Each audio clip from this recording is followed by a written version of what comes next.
সম্মানিত দর্শক শ্রোতা, আসসালামু আলাইকুম। আজকের বিষয় আওয়ামী লীগ ইজ ব্যাক। প্রথম দিনই বাংলাদেশে একটা অবাক কাণ্ড ঘটিয়েছে, সে বিষয়ে সংক্ষেপে আপনাদের সাথে শেয়ার করছি। প্রথমেই আপনাদের সাথে একটা কথা বলি। ইংরেজিতে একটা কথা আছে, as you sow as you reap, অর্থাৎ যেমন কর্ম তেমন ফল। আর আঞ্চলিক ভাষায় কথা আছে, ক্ষেতের মাটি বা ক্ষেতের চাকা ক্ষেতেই ভাঙা হয়। যাই হোক, বিষয়টা আমি বলি। 5ই আগস্টের পর আমরা ভেবেছিলাম বাংলাদেশে প্রতিহিংসা পরায়ণতা থাকবে না, প্রতিশোধ পরায়ণতা থাকবে না, হিংস্রত্ব থাকবে না, একনায়কতন্ত্র থাকবে না, পরিবারতন্ত্র থাকবে না। কিন্তু দুঃখের বিষয়, 5ই আগস্টের পর বাংলাদেশে এমন কোনো অপকর্ম নেই যে অপকর্মগুলো হয়নি। এই গতকালকের ঘটনাটা বলি। এই যে 7 তারিখের ইসরায়েলের যে বর্বরতা গাজার প্রতি অত্যাচার নির্যাতন করছে, তার প্রতিবাদ এবং তীব্র নিন্দার জন্য একটা মিছিল বলেন, আলোচনা সভা বলেন বা দোয়া মাহফিল বলেন শুরু হয়েছে। সেই ইস্যুকে পুঁজি করে বাংলাদেশের প্রায় অঞ্চলে একেএফ এবং এই বাটা প্রতিষ্ঠান সহ অনেক স্থাবর সম্পত্তিগুলো তছনছ করে দিল, ভেঙে লুটপাট করে নিয়ে গেল। ডক্টর মোহাম্মদ ইউনূস এ ব্যাপারে কোনো পদক্ষেপ নেয়নি। পদক্ষেপ নিতে যখন দেখে সব চতুর্দিক থেকে একটু ধাক্কা দেয়, তখন গ্রেপ্তার করে, পরের দিন জামিনে সব চলে আসে। পেপার পত্রিকায় কোথাও এটা শোনা যায় না। আবার যদি এখানে আওয়ামী লীগ অথবা ভারতের কোনো ঘ্রাণ পাওয়া যেত, তাহলে তাদেরকে ওখানে সাইজ করা হতো এবং তাদের যাবজ্জীবন কারাদণ্ডে ভোগ করা হতো। এতে কোনো সন্দেহ ছিল না। কারণ মার্ডার কেসের আসামি, একাধিক মার্ডার কেসের আসামি আছে, তাদের জামিন হয়ে যায়, মামলায় করে আসতে হয় না। আবার ব্যারিস্টার সুমনের মতো ছোট মামলায়ও তাকে জামিন দেওয়া হয় না। যাই হোক, এই হলো বিষয়। এরপরে দেখেন, ঢাকা বাইতুল মোকাররম জামে মসজিদের দক্ষিণ গেটে বাংলাদেশ আওয়ামী লীগ ঢাকা মহানগর দক্ষিণের নেতৃত্বে একটা মিছিল বের করেছেন। মিছিলটা বের করেছেন যার নেতৃত্বে, তাকে আমরা দেখেছি মাস্ক পরা, এরপরে অনেকের দেখেছি হেলমেট পরা, অনেকের দেখছি মাস্ক পরা। বিশাল একটা মোটামুটি বড় ধরনের এইটা মিছিলটা হয়েছে। সেই মিছিলকে দেখে পরবর্তীতে দেখলাম আমরা গোপালগঞ্জ, ফরিদপুর, খুলনা, রাজশাহী অনেক জায়গায় আওয়ামী লীগের জটিকা মিছিল হয়েছে।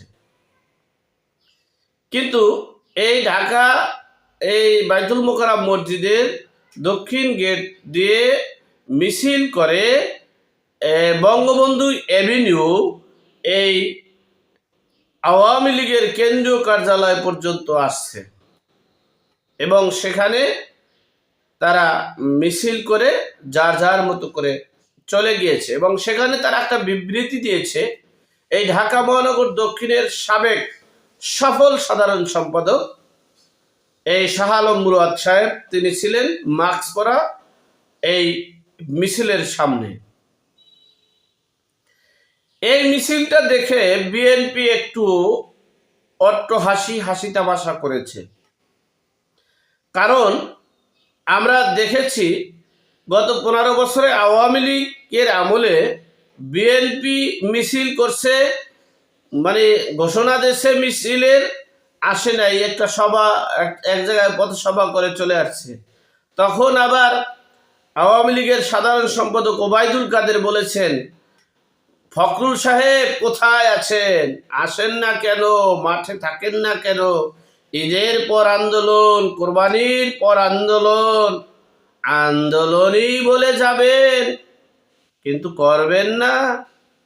যাই হোক, বিভিন্ন রস তামাশার কথা আমরা শুনেছি। আমরা ভেবেছিলাম 5ই আগস্টের পর এই তামাশা, এই রস তামাশা থাকবে না। এই দেশের প্রতিটা মানুষ তার মৌলিক অধিকার নিশ্চিত থাকবে এবং তার বাক স্বাধীনতা থাকবে। তিনি তার পছন্দ মতো রাজনৈতিক দল করবে, সভা করবে, সমাবেশ করবে।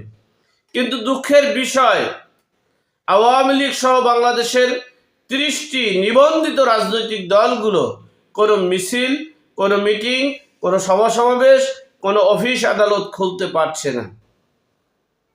আমি তাদেরকে স্মরণ করিয়ে দিচ্ছি। আমি একটা কথা আপনাদেরকে বলি, আমার দল বলতে কিছু নেই। আমি দেশের জনগণের পক্ষে, দেশের কল্যাণে, দেশের স্বাধীনতা সার্বভৌমত্ব রক্ষার্থে এগিয়ে আসব, এগিয়ে আসি, থাকব। যেমনটা বলেছেন অ্যাডভোকেট ফজলুর রহমান, এই ফজলুর রহমান বলছেন যে আমি বলেই যাব স্বাধীনতার কথা, আমাকে যে বকাবকি করুক আর নাই করুক। সুতরাং আমি বলবো, এই আওয়ামী লীগকে মিটিং করতে দেওয়া হচ্ছে না। শুধু আওয়ামী লীগ না, কোনো রাজনৈতিক দলকে, 30টি নিবন্ধিত রাজনৈতিক দলদেরকে সভা সমাবেশ করতে দেওয়া হচ্ছে না, মিছিল করতে দেওয়া হচ্ছে না, মিটিং করতে দেওয়া হচ্ছে না। তাদেরকে গণহারে গ্রেপ্তার করা হচ্ছে, তাদেরকে লুটপাট করা হচ্ছে, তাদেরকে নৈরাজ্য করা হচ্ছে। আমি তাদেরকে স্মরণ করিয়ে দিতে চাই, গত 15 বছরে যেটা হয়েছে, তারা কিন্তু সেইভাবেই মাস্ক পরে মিটিং করে, তারা মিছিল করতে পারে না, অফিসে যেতে পারে না, আন্দোলন করতে পারে না। তারা বলে এই আগামী সপ্তাহে 16ই ডিসেম্বর, 26শে মার্চ, ঈদের পর। ঠিক তেমনি একটু ভেবেচিন্তে কাজ করার জন্য সকলকে আহ্বান করব, বলবো এই দিন কিন্তু দিন নয়, আরো দিন সামনে আছে। এই দিনটা তো সেই দিনও হতে পারে।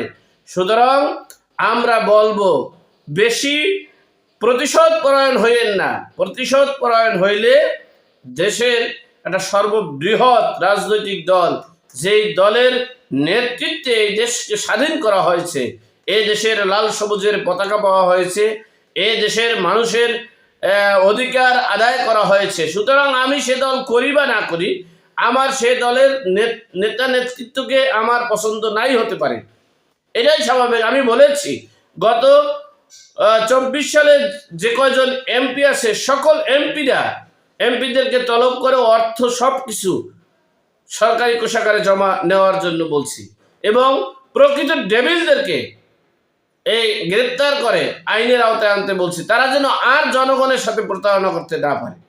তাই বলে আপনি আওয়ামী লীগের রাজনীতি করতে দিবেন না, মিটিং মিছিল করতে দিবেন না, সভা সমাবেশ করতে দিবেন না, তাদেরকে জীবন জীবিকা নির্বাহ করতে দিবেন না, তাদেরকে বসবাস করতে দিবেন না।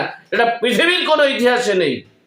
সুতরাং এর ভয়াবহতা, এর অবস্থা খুবই করুণ পরিণতি হওয়ার সম্ভাবনা আছে বলে আমি আশঙ্কা করছি। আল্লাহ আমাদের সকলের সঠিক জ্ঞান দান করার তৌফিক দান করুক। আমিন। আসসালামু আলাইকুম।